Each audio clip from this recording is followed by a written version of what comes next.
Hello everyone and welcome to another episode of the EdTech Explorer. My name is Romeo, your Google Workspace for Education Certified Trainer from the Philippines. Ayan, and if it's your first time here to our channel, welcome. Ayan, and please don't forget to subscribe and hit the notification button so you'll know our latest events and videos. Ayan, and of course po, meron din po kaming Facebook page called the EdTech Explorer. Ayan. So make sure to like and follow us as well, ha? So you'll always be updated. Ayan. So maraming salamat po in advance. Ayan. Okay. So Google Calendar. Okay. So Google Calendar is personally one of my favorite Google application that I ever used. Okay. Especially nung naging trainer na ako sa Google, mas na-appreciate ko na talaga si Google Calendar in terms of using it for reminders, no, and of course for plotting of activities per month, no. So hindi lang siya online, okay, meron din siyang offline version. Pwede nyo rin siya ma-access even without internet connection through the use of our mobile apps, no, for as long as naka-install yung mobile app sa phone natin, okay, and then naka-on yung ating internet connection sa mobile app natin, masisync yung information na nasa Google Calendar natin online and dun sa ating mobile phone. Okay, so it's really useful for me in terms of reminders and plotting of activities per month, no. So ayan. So how do we use the Google Calendar? Okay?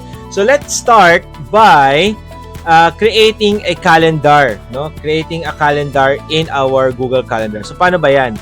So at the lower part of our Google Calendar, okay? Meron ditong parang plus sign, add other calendars. So once you have that, we can click on that and we can subscribe to a certain calendar. Okay, create, browse, and from we can check from a certain URL, no. Ngayon, let's just focus dito sa pag-create ng new calendar, and I will allow you to explore on the other options later. So dito, creating a Google Calendar is simply as clicking this button here. So let's choose this one. Left click on that. And it will bring us, to this option, create new calendar. So, let me type this one here.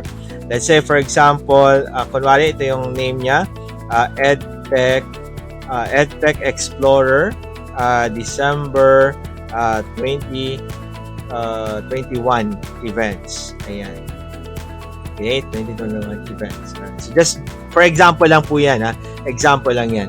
And of course, we can set the time zone. Okay, so of course, hindi na natin by default kung nasaan time zone tayo, yun na kaagad madidetect ni Google Calendar.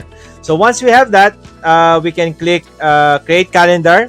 You can also add a description if you like. Okay, so for this one, let me just type EdTech EdTech Explorer December 2021 events. Ayan. So for example, that's the description. I'll just click create calendar.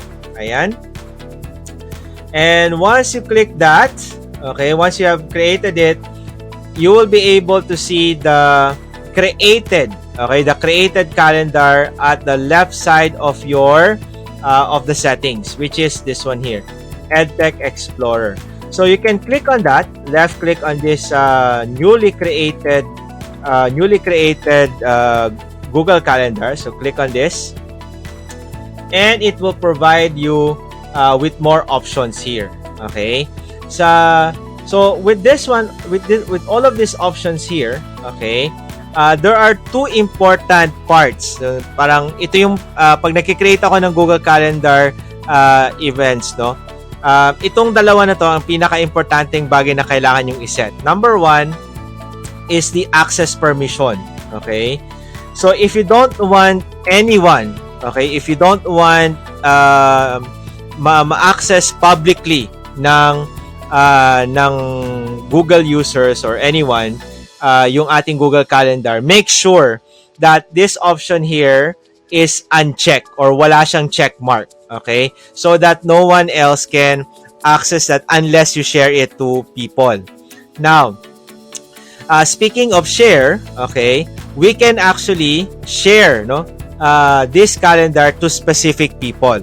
Okay, especially kung meron, if this particular calendar, okay, we are working with certain friends or certain organization or certain people, then we can add people here. So we can just simply click add people, okay, and check kung sino yung gusto nating i-add dito sa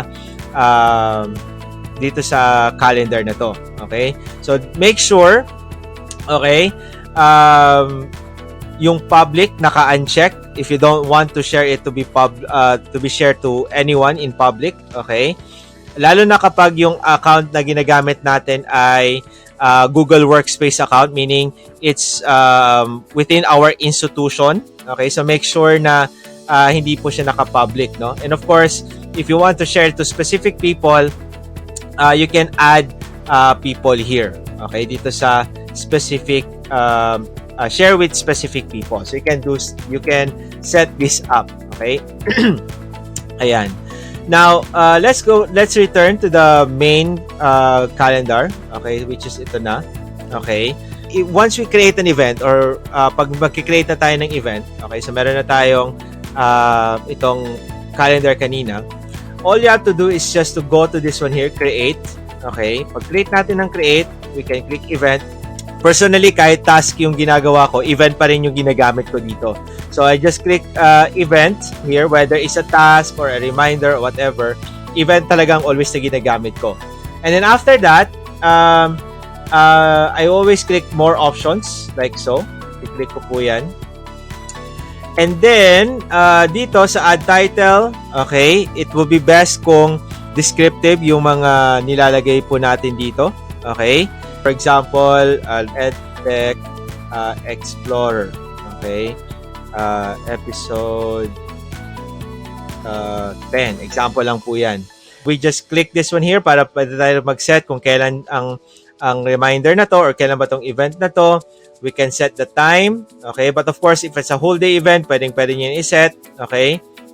Of course, this is very, very understandable, no? Ito sa setting na to. Ito yung kagandahan sa mga Google applications natin, no? Very straightforward yung mga options, very easy to understand. Okay? Very easy din to set up. So for example, itong event na to, let's say for example 2:15 until 3:15, example yan yung example time. And then for the calendar, if this event is under the yung ginawa natin kanina, which is ito, EdTech Explorer December 2021 events, I will just click on that. Okay? So, yan. Ito na yung naka-set up or naka-assign na to for this specific calendar. Okay?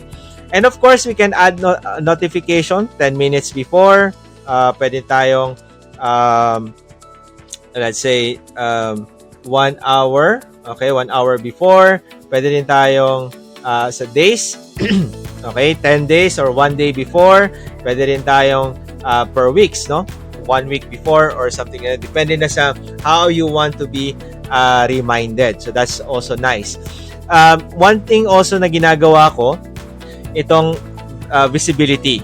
So what I do is, I always set it to private para walang ibang makakita niyan or at least to specific people lang. Okay? And then after that, we can add people, like for example, itong event na to involves other people, so we can actually invite people through the use of Google Calendar. So for example here, I'll use my email here like so. Now please take note po, if you're setting an event or if you're setting an event or activity sa Google Calendar, pag nag-indicate po tayo ng guest sa Google Calendar, automatically, si Google Calendar magge-generate ng Google Meet na link. Okay, automatic siya magge-generate ng Google Meet na link. So, if for example, meron kayong event and then hindi ito yung platform na gagamitin natin, okay, you're not going to use the Google Meet, it will be a good practice to delete or remove the link para hindi magkaroon ng confusion. Yun yung isa sa mga dapat na i-remember natin. Next is, using the Google Calendar, pwede na natin kaagad i-invite itong person, okay, to participate in this event. So, paano ba natin yan gagawin?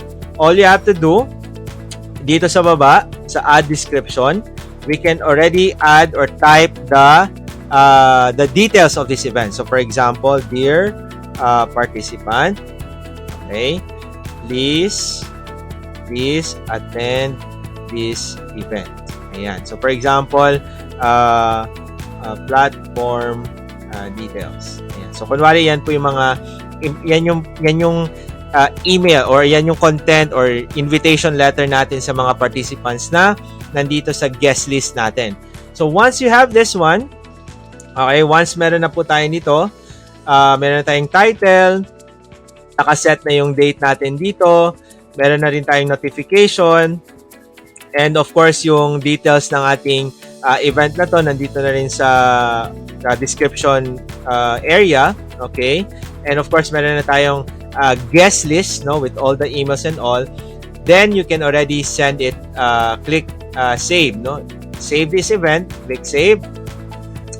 And of course, it will ask you to send an invitation to the recipient. So once you have that, you can always click send, like so.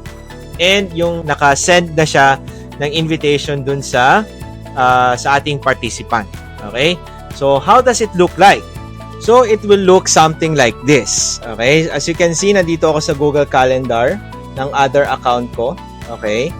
And from here, nakita natin to, EdTech Explorer Episode 10. Ito na po yung details ng invitation galing kanina sa the EdTech Explorer na Google Calendar natin. So with this one, okay, with this invitation, our recipient can either click yes, no, or maybe if they will attend the event. So pag click po nila ng yes, okay, then automatically it will be part of the Google Calendar nung invited guests natin, and it will they will be reminded of that event to join this particular event on this particular time and date. Ayan. So that's how we can utilize our Google Calendar for our events and to set it for our reminders. And if you find this video useful, please don't forget to like, share, and subscribe to the EdTech Explorer. Maraming salamat. Hanggang sa muli. Paalam!